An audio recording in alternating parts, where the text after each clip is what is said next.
Here's the pitch. Machine Games drops a compact indie side quest right into your Vatican chapter, pops a hidden door, and sends you beneath Rome for 4-ish hours of tombs, tunnels, and brain teasers that go harder than most in the base game. The Order of Giants is a beautiful detour with teeth. Just not the kind of adventure that rewires the Great Circle.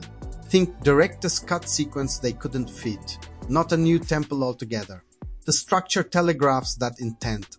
You launch it from inside the Vatican level, which is elegant. In theory, it feels like archaeology on your own save file. In practice, it reads as inessential because it doesn't ripple the main plot.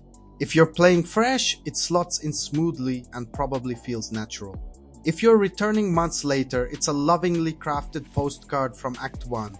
Let's talk strengths, because there are real ones. The puzzle design is the headline act. There's a water flow puzzle that escalates smartly, and a large-scale marble labyrinth that makes you juggle pathways while keeping a flaming sphere alive. Tactile readable, and just devious enough to make you grin when it clicks. Several challenges use text and environmental clues without drowning you in UI, and when the ah moment lands, it's earned. Across reviews, people keep saying some of these conundrums outshine anything in the base campaign, and that's not hyperbole. Machine Games channels classic indie logic without turning it into pixel hunt penance. The vibe is immaculate. You'll comb through crusted catacombs, wind around the Cloaca Maxima, and surface near a Roman canal for a brief breath of open air. Art direction does the heavy lifting. Damp stone, dusty reliquaries, 1,000 tiny chisels in the walls. Troy Baker's Indy is still pitch perfect, and the score stays within spitting distance of Williams without feeling like a cover band. On PS5 Pro, the ray-traced reflections give water and polished marble that cool glassy sheen you can almost smell, though a couple reviews flagged minor visual seams and one flickery cutscene. Nothing show-stopping, just the occasional reminder you're in DLC territory. Combat and stealth, you've played this tune. Fists first, whip when needed, the odd rifle or TNT stick for punctuation. In tighter spaces, the scrappy improvisation from the big sandboxes doesn't breathe as much. That doesn't mean it's dull. Flattening a fascist with a haymaker never goes out of style, but the siphoned corridors are more encounter rooms than toy box arenas. There's a mini-boss in a cool locale that overstays its welcome, repeating a run and pop rhythm until you're ready to try archaeology by explosives just to speed it up. The DLC chooses puzzles and atmosphere over set pieces. If you came for another skyjack or mountain slide, temper expectations. Lore sickos get a snack, not a feast. The Nephilim Order gets threaded deeper into Roman history. Nero, Crusades-era whispers. Monastic giants framed as echoes of fallen angels, but the curtain doesn't fully lift. It's a satisfying garnish if you're mid-story, but as an epilogue for veterans, it won't blow open the canon. That's the through line of the whole package. Exceptional craft in a lane that doesn't change the freeway. Value always stirs the pot, so let's be blunt about the math and the mindset. The runtime lands between 3 and 5 hours, depending on how much you poke at hidden paths. The density is high, the backtracking modest, and there's enough tucked away scribbles and side pockets to justify a curious pace.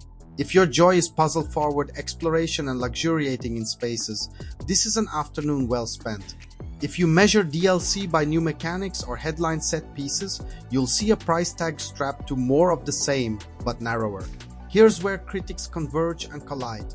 Converge. The puzzles slap, the locales are lovingly rendered, Troy Baker keeps Indy's wry warmth alive, and the music stays faithful. Collide. Some call it a perfect espresso shot of classic Indy.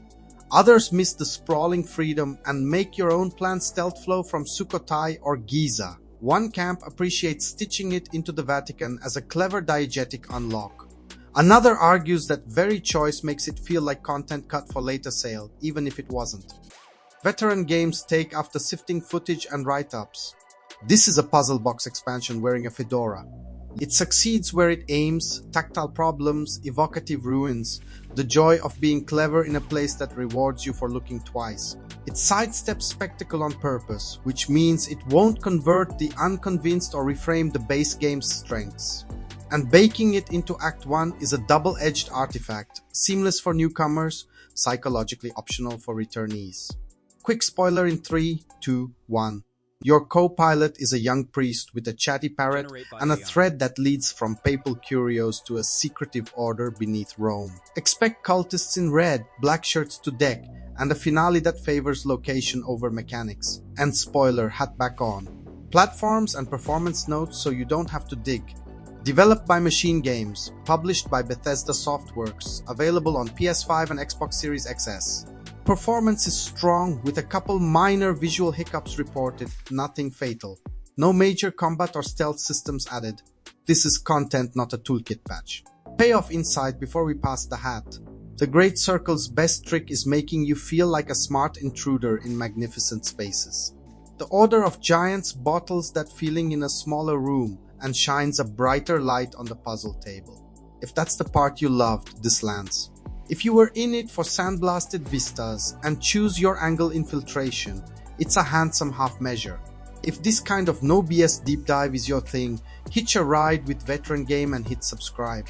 If you're nodding or fuming, toss a like, so this take survives the algorithm and we can keep feeding you meaty analysis instead of empty hype. Final stance. Recommended for puzzle chasers and anyone itching for a concentrated dose of Indy's smartest instincts. A wait for sale for spectacle seekers and players who want DLC to feel consequential. So here's the relic worth arguing over. When a studio gives you fewer explosions and better puzzles in a stitched-in side story, is that the purest form of indie, or just a beautiful deleted scene with a price tag?